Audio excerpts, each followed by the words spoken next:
Do you know there is a place in Thailand where locals believe a giant serpent sleeps beneath the earth? Its head turned to stone, its body coiled deep under the lake? That place is Khong Long Lake in Bueng Kan province, near the Laos border. Year 2020, Khong Long, Thailand. Locals say when the wind moves across the lake at dusk, you can hear a faint hissing sound from beneath the water. Some call it the breath of the Naga King. Others say it is just the sound of the waves, but those who have seen what lies under the surface never speak again. It began with Arun, a young travel vlogger from Bangkok, who arrived at Khong Long Lake one humid afternoon to film the snake rock that had gone viral on social media. The rock looked eerily like the head of a giant serpent, its scales carved by time, its mouth half open as if frozen mid-roar. Arun laughed at the stories, calling them village superstitions. He planned to film a night sequence for extra mystery.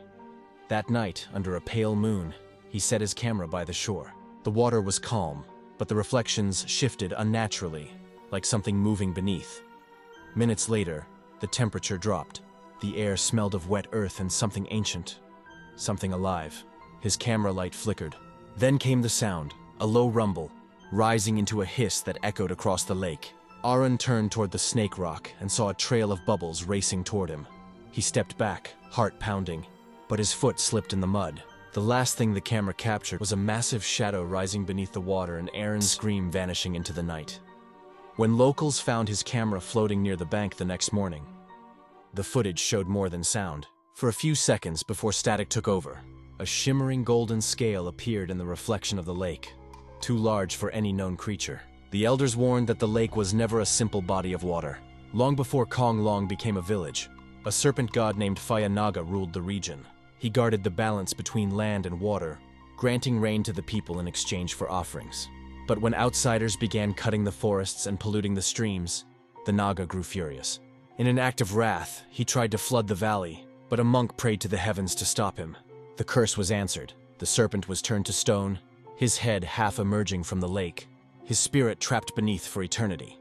Every few years, the Naga's presence returns to remind the living of his curse. The rock bleeds a faint crimson hue during the rainy season, and strange whirlpools appear near the same spot where Arun vanished.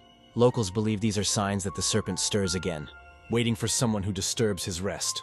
They say the camera Arun used still lies at the bottom of the lake, and when the moonlight hits the surface just right, you can see a faint outline of a massive serpent head glimmering beneath.